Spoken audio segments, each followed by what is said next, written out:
Hi everyone, welcome to the Athletic Skills Podcast, and today I've got Chris Hare on me. So Chris is a strength and conditioning coach at Blueprint Performance. So Chris, thank you very much for joining. No problem. So Chris specializes in more golf. So Chris, do you just want to give a bit of background about you and your journey, and then where strength and conditioning is at in terms of at golf at the moment? Yeah, so I've been involved, played a lot of sports my whole life, and then I became a coach, a personal trainer. Started off in 2016, that would have been. And so as you do, you come into the industry, you're generally working, trying to find out what you enjoy, who you like working with. But I was always interested in sports, always looking to improve performance, whether it be for football, rugby, golf. And I've got a lot of family that play a lot of golf, and I knew a lot of things about golf, and it just led down that direction of I've always wanted to kind of help golfers, maybe because it was not underrepresented, but there was a lot of misconception around about it. A lot of people didn't really know how to do it, or they were told not to. So probably the last 6, 7 years, been working with golfers now, really taken off the last couple of years as golf is as a sport on social media. It's definitely becoming a lot more popular. So it's probably a good time to be involved. So you just mentioned there around misconceptions. Could you expand a little bit on that in terms of you as a strength and conditioning coach? What have you seen in terms of those misconceptions, whether that's on social media or what people say? So it will start 20, 30 years ago. So a lot of guys I work with are golfers I work with from the age of 30 plus, 30, 40 plus. They've always grown up and been told strength training is bad. We don't want to strength train. It's going to make you stiff. It's going to make you tight. We shouldn't be doing that. So these golfers have grown up not with no strength condition, with no training. Some people might have done it generally just because they like the feeling of fitness. But whenever you speak to them, it's actually trying to convince them, okay, we actually need to do this for speed, for strength, putting force into the ground, and just for general movement to keep you strong. As we all know, it's tired of times undefeated. We always feel like that we're losing speed, losing strength. We're trying to fight that as much as we can just with a general strength training program. In terms of misconceptions now, definitely still there's a lot of stretching, maybe an overemphasis on stretching, kind of 5 minute mobility things, and a lot of rotation work, where we're starting to see a lot of research done now where it's actually can be put a lot of force into the ground and can increase our mass and our swinging around our mass there. So with things like a jump impulse and our isometric mid-thigh pull as our maximal strength, and it's putting force into the ground, and that because that's the only part of the body we have in contact with the ground during the golf swing. So we're trying to put force in the ground and get that going that way. So rather than trying to rotate too much, as you rotate 4, 5, 600 times a week, sometimes the guys that play a lot of golf, it's can we actually just be generally strong for and produce a lot of force and power. And going back to the historic sort of misconception there, and I was chatting to a few coaches around this in different sports. Do you reckon the word strength or the phrase strength conditioning just puts the barrier or puts those misconceptions in someone's mind in terms of what strength conditioning is, rather than maybe using the phrase like athletic development or physical development towards your golf performance? Yeah, probably it's probably a good way to put it actually, and it's a lot of how do you get that across. I think even athletic development, a lot of people don't see golfers as athletes, but then when you look at a general, what you're trying to do is swing a golf club 100 mile an hour in a hinge pattern while moving every single joint essentially, try to stay stable. So it's a very athletic movement. So a lot of people don't have that I guess. But again, not it comes from that being told don't do it, because a lot of people will take gym work with being stiff. And is that because they think gym, they think bodybuilders, and they think static, they think big, whereas actually we're trying to get, can we move well and be strong and powerful at the same time? So it has been golfers for a time. Tiger Woods famously has, as we know, has done a lot of gym work back in the time.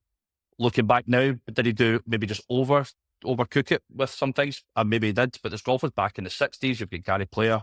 These guys have always been encouraging of strength and conditioning in a form or training or athletic development, however we're going to call it. Probably training would be a good word for it, because it takes away that connotation of we're going to be stiff and tight.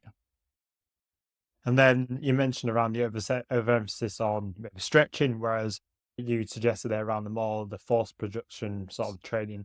And that makes sense being a power-based sport, and you've got a power-based sport and you've got to produce your force quickly, which shows why you may be looking to emphasize more on the force development side.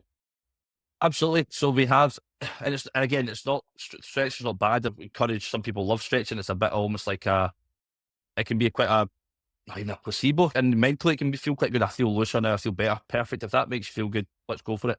But it needs to be alongside that strength, that speed. We need to maximally produce force. The golf swing's only, what, one, I think it's an average like 1.4 seconds from start to finish of the swing.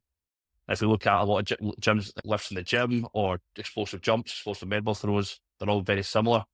They're only about 0.6 seconds to a second. So if we can train that over and over again and get very efficient at doing that, that's going to get that carry over to the golf swing. If the stretching and mobility work helps you with feeling better, moving better, absolutely tie it together. But just stretch on its own doesn't give us that's again that strength and development or that power and the coordination to then produce more speed and power throughout the swing.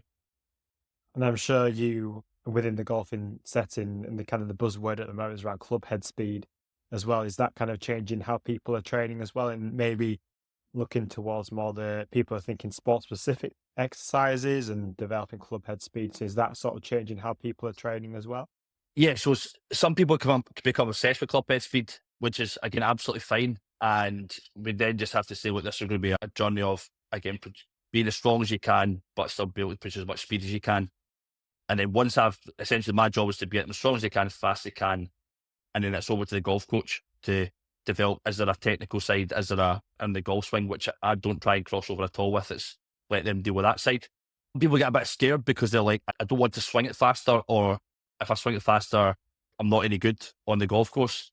So again, we have to try and separate the two and be like, we want to produce more speed maximally as in getting stronger and faster. So then when you're swinging on the golf course at 80, 90% at a much easier swing, you're producing more speed than your old fastest was, if that makes sense. So you're just And basically then, trying to raise that ceiling, essentially. so do you reckon, so you mentioned you separate yourself from the technical side, but do you not reckon maybe the physical element has a role to play in the technical element? So Oh, yeah, whether people, so yeah, you do have that crossover, but what I try and do is I try and keep the gym and the range set. So practice all your golf work on the range. Don't try and replicate your swing in the gym. Don't try and replicate any of that. Don't muck about any motor patterns in the gym. Leave that to the range, the golf coach. Obviously, we'll have discussions with the golf coach and be like, he needs more internal rotation here, or his rib cage is maybe not moving as well, and we kind of look at things like that. But a lot of people, a lot of golfers, you'll see them, you've probably seen them in the gym, they're on the cable machine, they're doing some sort of cable pulley system with a cable, and they're trying to make everyone look like the golf swing when you're trying. That's a completely separate skill. Same as any other sport. You don't see it. It's probably one of the only sports you see that, where you don't see tennis players like a weighted racket trying to, like, on a cable trying to produce. That's a skill on its own. So we need to try and get better at separating that as well. so what are some of the go-to exercises you probably use? And then you mentioned medicine balls. Is there plyometrics in there or general resistance-based training? So yeah, as a general start, it would be like resistance training, strength training. Can we build a robust, strong body to deal? Again, we're trying to deal with a lot of forces in the golf swing and the spine and the shoulders. So we want to try and be generally strong there. Then we look at, again, things like the jump. A counter movement jump has a massive carry worth to, again, general club head speed. Med ball throws do as well. And again, it's just trying to find a variation that will work for the player. Counter movement jump, loaded jumps are excellent. Med ball chest pass or just a rotational kind of shot put, med ball throw. Then because we're in the hinge position all the time, can we develop a stronger hinge pattern? So with our remaining deadlifts, dumbbells, or even just single leg stuff. And then just put force into ground, split squats, find a squat variation. Can we put a lot of force into ground, be strong and stable to be able to then produce more speed and power, but have that control to, again, move the body, stay stable and be able to rotate and complete a backswing because we're not losing balance, etc. from there. And you mentioned there's quite a big element in terms of the lower body, but you reckon there's some golfers might forget about the importance of that lower body element, where they maybe think it's all upper body. They might just want to train upper body, and that's where their power comes from.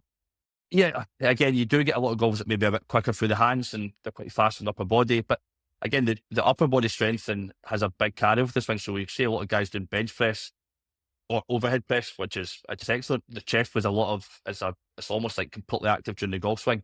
So it's very good to have a strong chest. You generally see it's because of the general gym of, I want to go to the gym and look good, so I'm going to do bench press, biceps, all the general stuff, and it can carry over great. We just want to make sure we've got that mobility so we don't lose that range of motion through the rib cage and we then can't complete back, so we're generally too tight. So general strength work carries over really well. It's just managing each person depending on how well they move, what they do, how much volume they can handle, etc.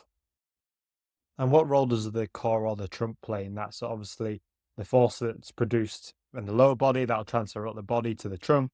So what role does the trunk sort of play in that? It's essentially that if you're looking at the centre of mass again, I always look at it as the core. I always think how the pelvis and the core together because it is that we're trying to rotate a lot through there. If we can obviously develop a really strong core, perfect, because then we can again transfer that power from the lower, from the ground up. But then I find a lot of golfers, what we're stuck with is a lot of isometrics. So if we look at planks, you hear them all the time. Planks, parallel presses get mentioned quite a lot. Again, great exercises. But if we look at the golf swing, we need to be able to side bend. Can we rotate? Can we extend? Can we flex? So we need to remember just when we're doing the golf, any kind of core work, we're covering every kind of movement. We're not just stuck on isometric holds, especially if there's guys that we get a lot of golfers that maybe sit all day because a lot of guys I work with work in offices and everyone's a bit short and a bit tight and stiff. So can we side bend? Can we flex the spine? Can we extend the spine while developing a strong core to get that balance throughout? That's it, like you said, a lot of people think when they're training core, it's holding positions or doing sit-ups and stuff, but there's anti-movement, so like you mentioned, anti-rotation, anti-flexion, but also the power of actually be able to move and actually develop some sort of range as well in your movements. So whether that's side bends or extension, like you mentioned. Yeah, I mean, if you look at the golf swing, top of the backswing to impact, you're basically like unscrewing from here. If I get my hands up here, essentially there, I'm unscrewing my obliques. So it's like, how can I get that body pulled down essentially there? So there's a lot of rotation, there's a lot of movement happening there. So we need to be able to train that as well. And I think that's where people get, saying there's so many answers to that, but maybe a bit of lower back pain because they try and stay so static with the core. And they've been told, like, let's stay static here. Actually, let's move this spine, let's move this core, let's get you rotating better. And then that'll produce one, speed, power, but you'll just feel better and you'll be able to hit better positions because of that. And do you do any work in terms of your training? Because it's all good and well producing high force, but then if you can't sequence that or you can't produce the force quickly as well, so do you do some sequencing work as well in sort of your training? Generally, probably more, I mean, with the kind of jumps, we do kind of a lot of like skater squats and things like that. We maybe do a skater squat to a jump, and it's a lot of more sequence of timing. We can shift in out of side lunges. We can do a bit of cuts lunges. It's just generally trying to shift from side to side. Um, so can we shift into one side? Can we load out of that side? Can we load into? Can we push off the right? Same with the kind of upper body. Can we get a bit of, maybe it's just a kind of pull with a reach?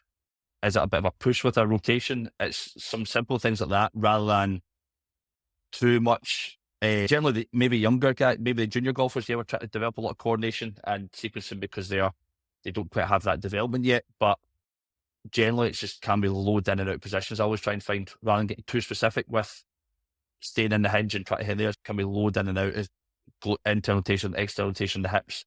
Can we flex at the spine? Can we extend at the spine? Can we side bend? Can we pull out? All these kind of opposite effects we're trying to do. So the last one around this point is, and I'm sure this will transfer across different sports in terms of those barriers that players or athletes might have. What sort of strategies have you used that try and get their buy-in in terms of to do the work that you're asking them to do in your training? Oh, so buy-in does vary from some groups, either ages um, to people. So generally, we'll see with juniors, they absolutely love, like, obviously, try to hit the ball further, produce more club head speed. So it's like every exercise we're doing, we're trying to get you bigger and stronger so you can hit the ball further. That's the biggest one you find for juniors. As the golfers get older, maybe into the bracket of the 30s, 40s that maybe don't do as much range now, it's almost like, one, they get quite disappointed at losing distance, which comes from a result of inactivity. So there is, okay, we're going to try and improve distance here, but by moving better. So that, let's focus on getting you moving better. Let's get you less sore. I mean, you'll probably hear this, so the lower back gets dead stiff, then maybe the knee does, or the upper back gets quite sore. So can we actually free that up first? Can we free the pelvis up to move well? Can we get the rib cage to move better? Then they feel better. Then it's okay, right? Can we then introduce a bit more strength training now because you're moving and feeling better? And then I always say to them, it'll creep up on you. But when you're playing your home course, you'll you'll hit a couple of drivers one day and be like, oh, I'm actually a wee bit, I've hit that right down further than I usually hit it. And then they kind of, that's where that buying almost comes in then, because they're like, oh, that felt good. And I was knocking it 10 yards by my mate, who I'm pretty level with. Then that's where that good feeling, that positive feeling comes from, is because they are now like, oh, I now see it. It's almost like you have to give them a 4, 5 week, 6 week notice period of, you're going to be playing golf soon, you're going to notice it then. Obviously, we can produce club feed more, but it's when it's on the course and they see that carry over and they're thinking, oh, this is good, this is what I want to maintain. And it's okay. So then we have to, we have to convince them it's not about training 5, 6, 7 days a week. It's literally 2, 3 days a week. Can we get in 3 to 4 hours a week of training max? And give me 3 good training sessions and we'll kick on from there. And generally when you see that, they move well, the soreness is gone, the distance has come up, that's when the buy-in happens. And they're like, this is good, that's what I want. Junior players are much more bought in now because they've grown up with it. Like, they've grown up with speed, club head speed, they've seen guys hit it 300 yards and they think, I need to get there. So they are much more bought in compared to maybe the older generation. And you mentioned a lot throughout your chat, throughout the chat so far, around players getting back injuries or back niggles and stuff. Is this the common injury you may be seeing in terms of the players you're working with? Yeah, so because golf's so one-sided, it's just all you're doing is swinging the same way over and over again. I think the ETPI, the European Tour Performance Institute, did a study, and it was like 80% of injuries in golf are overuse injuries, which is obviously maybe lower back, knee, shoulder, round about the joints that are constantly hit. And then 50%, there was a 50% reduction in injury or injury risk with a 8-week strength training program. So you're going to see, because of the rotation, because guys sit down all day, and then we have to put them in, again, quite an athletic position, so like a hinge pattern while trying to rotate the internal rotate, external rotate the knees, the hips, the shoulders, everything's having to work. They just can't do it. So then when they can't do that, they'll then try and find some other way. The body's quite good at finding a way to get there where it wants to, whether that's using the wrist to get there, and then the forearms take a hit. We get golfer's elbow because we can't rotate really well.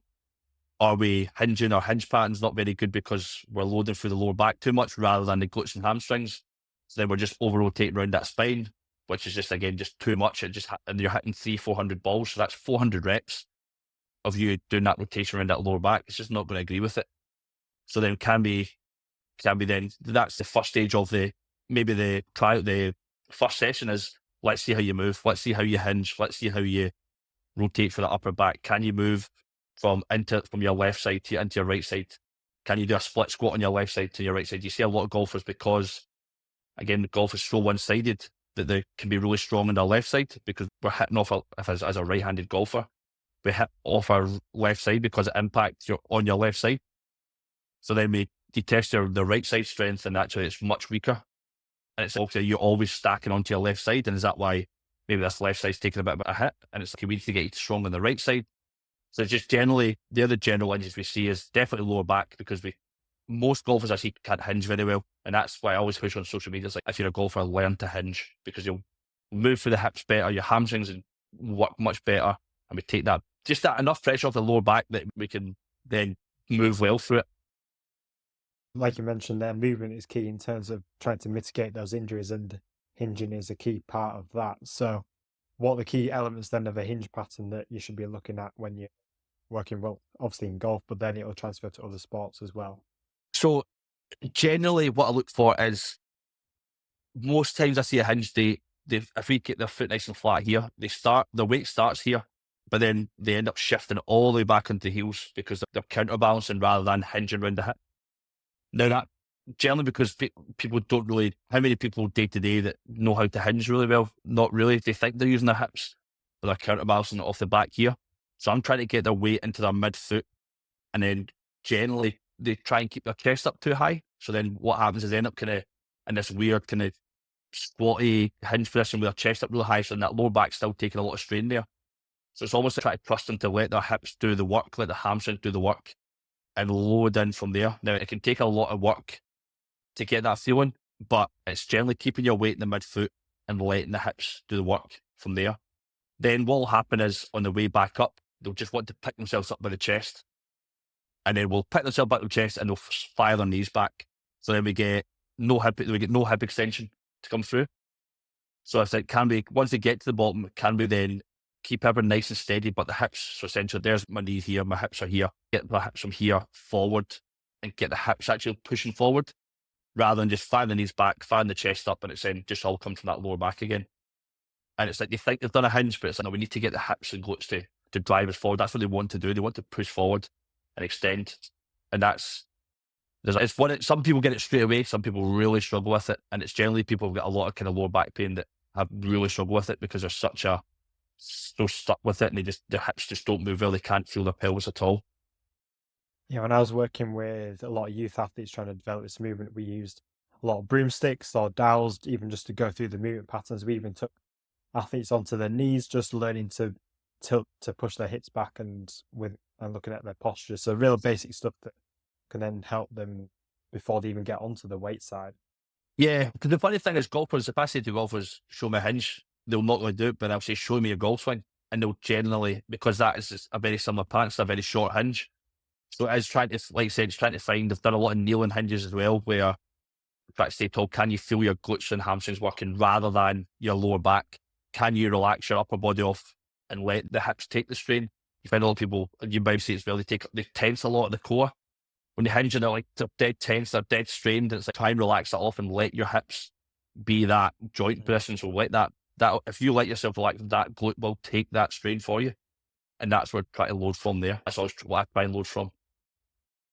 So we mentioned how a lot around the physical development side, and maybe this is done in pre-season, but I'm sure in season golfers are very busy in terms of their schedules and might play multiple times a week.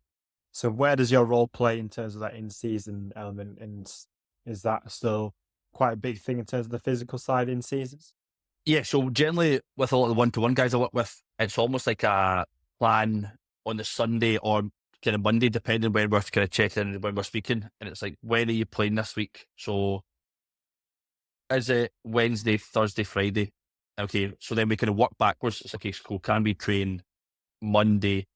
Maybe do you train during the tournament or the tournament you're playing on a Thursday and then Saturday? Or are you just going to train before and after the tournament? Are you going to train Monday and Saturday, maybe do a bit of mobility work Thursday, Friday? They'll always do a general warm up before they play. So Wednesday, Thursday, Friday, they'll be doing a warm up. They'll be getting some movements done, and that'll be individual dependent. So whether some people might love training, and they're like, okay, I'm going to train during my tournament, or I'm going to play. My warm up will be quite intense because I want to feel like I'm moving. Some people are the complete opposite, and they're like, I don't like doing too much. I'd rather just get myself warmed up and moving, which is absolutely fine.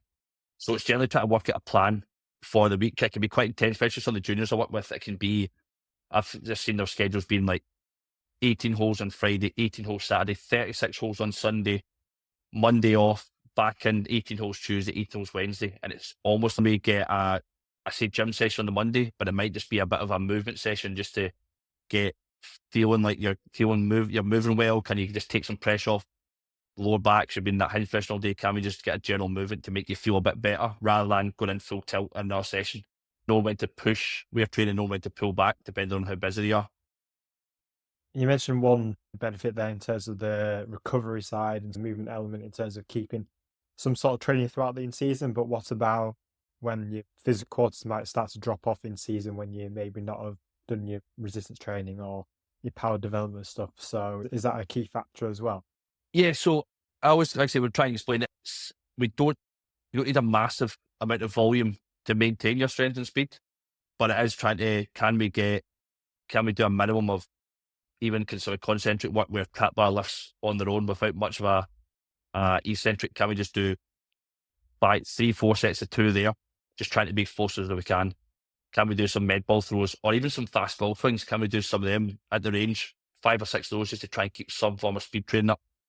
Then that's where the kind of workouts maybe start to change a bit. Like I said, we do maybe some heavier quick trap bars and a push press or a bench press without much going train to failure. Just maybe going 3 sets of round about that kind of lower rep range, but just trying to produce speed and strength for the kind of lower volume, lower rep range, and then find a load of movements that they either enjoy or they feel helps them when they're playing a lot of golf. Some people might like a split squat because they get a lot of knee bend because obviously they're walking loads, or some people might find a bit more, can I get my upper back to move a bit better because I've been stiff and standing all day and I've been playing golf. So it's a bit of it's probably like a two-way street where I'm trying to ask them how they're feeling. They're coming back to me, and it's like, how can we then make a plan off the back of that? Some people are just, depending on like those, I've had juniors last year that literally was like 8, 9 rounds in 2 weeks. And it's like, these 2 weeks, maybe you're just not going to get any strength training. That's fine. We'll deal with it. After that, we'll maybe try and pick up from there. Right now, it's just about, can we get you through these 8 rounds feeling pretty good and feeling like, no, I managed that quite well. Let's kick on after that. You mentioned, I'm quite surprised there, you mentioned around the volume that some junior golfers play. It's And huge.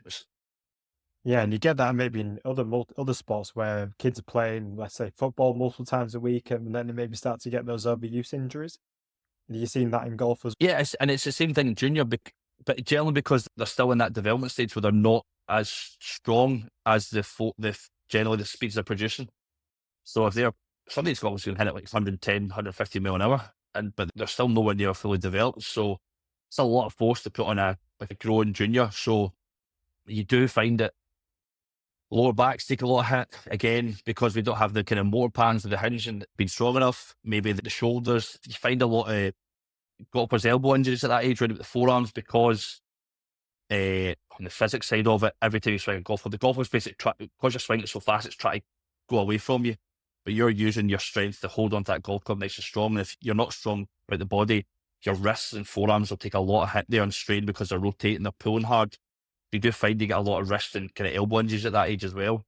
So it's just about trying to encourage that strength and development, not early on, but within. If they're playing a lot of golf, it should be trying to balance that out with the strength training. And like kind of was saying earlier about how do you convince them, with parents, it's should be lifting weights. I'm like, we swing a golf club at 100 mile an hour.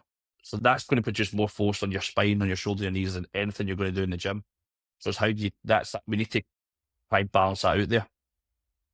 and with these juniors, because you see it again in other sports around the early specialization within to one sport, and then kids may lack or may miss out on the multi-sport sort of element. Are you seeing that in terms of the golfers where they start to early specialize into golf? Yeah, absolutely. So generally when I work with juniors, I can tell pretty early on, if we do a warm up and we're doing even like a squat, a hinge, a side lunge, and things like that, I can tell pretty early who's only played golf for the last 5, 6 years and who's played rugby, who's played football, who plays tennis and things like that.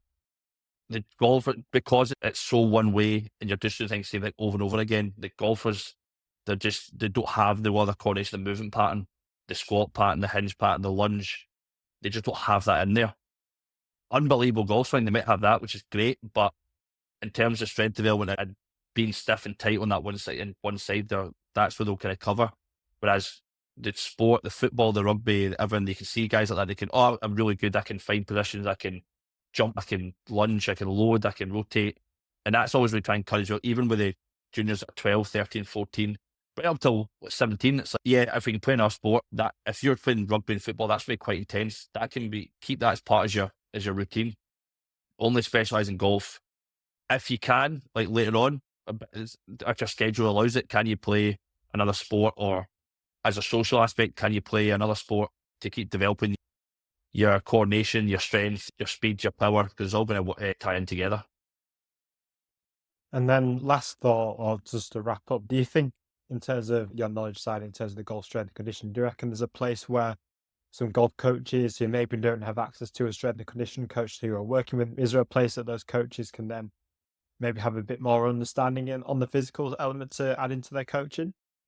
I think the TPI are doing that quite a lot. So the Titleist Performance Institute, they are generally trying to help coaches understand the things. I don't know how much the crossover is in terms of giving programs out. I don't think it comes across as that. But generally speaking, because golf coaches do a lot of biomechanics and they do understand how the body moves because they do a lot of crossover. So basically, if they're doing a golf swing, oh, that shoulder's not rotating enough, or you've got too much external rotation here, and so there's a general understanding there, but it's that next level. But it works both. A really good golf coach will say, go and see, I've got you need to get stronger. So go and see a strength and conditioning coach. They'll be like, it's like we kind of hand it over to somebody else. But that's a better expert than I'll ever be. So you go and do that there. I'll keep you swinging. But they'll generally understand the movement analysis, but they'll probably not know how to then either improve it or develop it to the next level.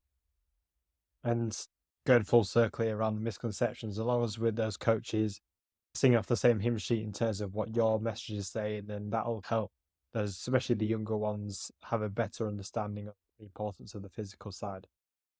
Yeah, so again, for example, I had somebody come in last week and it was recommended to come in and say, look, we're trying to hit this position on the backswing. He just can't do it. I think he needs to get some movement done. And it literally was junior, 16, 17 years old. So in exam season, been sitting studying all day, sitting behind the desk, just came off there. Sitting behind the desk all day. So what we'll see is that just stiff and tight. So we helped him with a few exercises just to get moving, get the rib cage and pelvis moving. He did that for 2 weeks, went back to the golf coach, and he's like, notice a massive difference, can see that.